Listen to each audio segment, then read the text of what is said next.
चलो आज से हम इंटरटेनमेंट के साथ में अपने वर्क को आगे बढ़ाएंगे। तो उसके लिए मैंने एक शायरी लिखा है। पहले बड़ी महंगे थे अब सस्ते में नहीं आने वाला, पहले बड़ी महंगे थे अब सस्ते में नहीं आने वाला, जा मैंने तुझे भी छोड़ा अब तेरे रास्ते में नहीं आने वाला। तो आप लोग भी एक शायरी ज़रूर कमेंट करना। तो चलिए मैं आपको इसके बेसिक इन्फॉर्मेशन को आपको क्लियर करने वाला हूँ, ताकि आपको इन केस आपके फ्यूचर में यानी आपको वर्किंग टाइम आपको कोई दिक्कत या परेशानी नहीं है। सही है। तो हमारा जो वीडियो का टॉपिक है वो है, अगर हम सीलिंग फ़ैन को रिवाइंडिंग करते हैं या उससे पहले हमें क्या क्या देखना होता है कि उसके अंदर हमें कोई दिक्कत नहीं है। तो सबसे पहली बात, अगर आप जब भी फ़ैन को ओपन करते हो, सही है, जब भी आप फ़ैन को ओपन करते हो तो आपको ये देखना है कि आपका जो वायरिंग है, आपके जो फ़ैन का वायरिंग है वो सही है या नहीं है। उसके बाद से आपको देखना है इधर भी हमारा बॉडी टूटा वगैरह तो नहीं है। उसके बाद हमें देखना है कि हमारा मैग्नेट के अंदर, समझ में आया, इसको बोला जाता है मैग्नेट। तो इस मैग्नेट के अंदर किधर भी रगड़ पट्टी तो नहीं खाया है, यानी कि इसके अंदर कोई हमारा जो रोटर है वो रगड़ा तो नहीं है, इसको देखना है। समझ में आया। उसके बाद से हमें देखना है कि हमारा जो कैपेसिटर है वो वर्किंग है या नहीं है। उसके बाद तीसरा हमारा देखना है कि जो हमारा कैपेसिटर इसके अंदर लगा हुआ है फ़ैन के अंदर, क्या इसका एक्यूरेट वैल्यू यानी कि राइट वे में लगा है या नहीं लगा है, यानी कि इसकी औकात इस फ़ैन की है या नहीं है कि इसको झेल पाए। समझ में आ गया। उसके बाद से हमारा आता है, उसके बाद से आता है हमारा वार्निंग चेक करना है सही है गलत है। उसके बाद से गलत का मतलब है कि जला हुआ है या नहीं है, या किसी अदर मिस्त्री से किसी ने रिवाइंडिंग कराया तो उसके अंदर हमें देखना होता है कि टर्न वगैरह सही डाला है या नहीं डाला है। इतना कन्फर्म हो गया। उसके बाद से हमें देखना होता है जो हमारा ये शाफ्ट होता है, क्लियर है, ये हमारा शाफ्ट कटा तो नहीं है। जब अगर आपका इस मैग्नेट के अंदर ये वाला मैग्नेट दिख रहा है, इसके अंदर अगर रगड़ पट्टी खाएगा तो आपको डेफिनेटली है कि इस शाफ्ट के अंदर कटेगा, और अगर बेयरिंग ख़राब रहेगा तभी ये शाफ्ट कटेगा। समझ में आ गया। इधर भी शाफ्ट हमारा कटा है या नहीं कटा है, इसको सारे चीज़ें हमें बारीकी से देख कर क्लियर करना होता है। क्लियर है।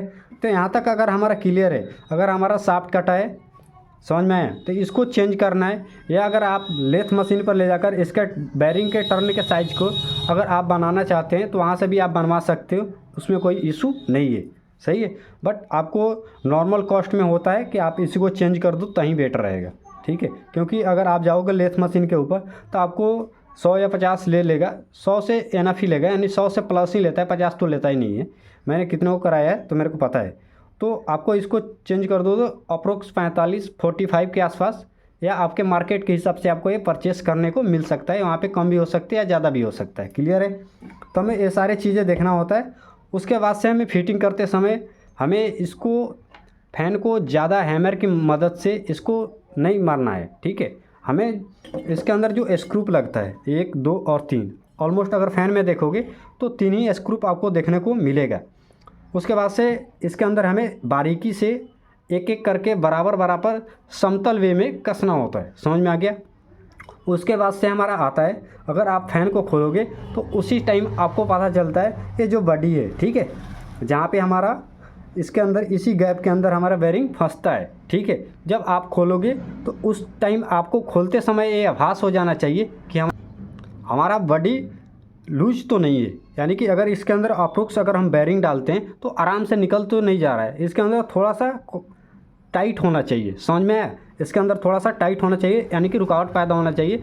अगर इसके अंदर ढीला है तो आप इसके अंदर पंच करके आप इसके अंदर बेयरिंग डाल सकते हो। दूसरा रीज़न, आप कॉटन टेप लपेट के इसके अंदर डाल सकते हो, या 5 नंबर पीवीसी पेपर लगा के इसको टाइट कर सकते हो। आपको खोलते समय इसको ध्यान देना होता है। अगर आप नहीं दोगे, अगर आप फिटिंग कर दोगे तो अगर कुछ टाइम चलने के बाद ये क्या करेगा, आपस में खट खट की आवाज़ एक साइड में मैग्नेट खींचना शुरू कर देगा, तो आपको वहाँ पे प्रॉब्लम बहुत ज़्यादा आएगा।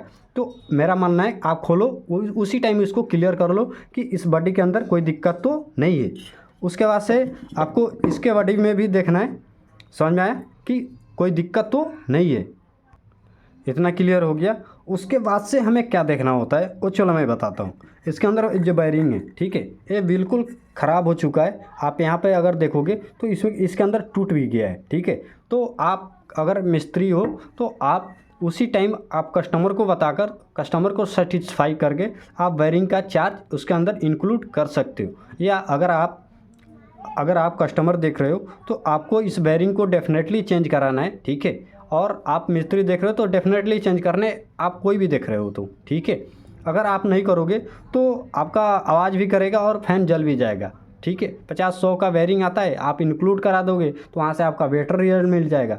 और इसके बाद हमारा ये फ़ैन जो 36 नंबर से रिवाइंडिंग हुआ है, बट इसके अंदर इसके पहले 315 लगाया गया था, जिसके कारण से ये जल गया। तो इसको मैं रिप्लेस करके 2.25 के जगह या आप 2.50 यूज कर सकते हो, बट इसको यूज नहीं करना है, ठीक है। इसको साइड में कर देना है, या आपका 2 या 3 साल अगर फ़ैन चल जाता है उसके बाद इसको आप यूज में ले सकते हो, ठीक है। बट आपको कैसा लगा वीडियो, आपके लिए अगर हेल्पफुल है तो आप कमेंट करें, सब्सक्राइब करें, अपने दोस्तों में शेयर करें, ताकि आपको ऐसे ही नॉलेजफुल वीडियो हमेशा मिलता रहेगा हमारे चैनल पे। तो please help me subscribe now, और एक आप शायरी कमेंट करके ज़रूर जाना। Thank you.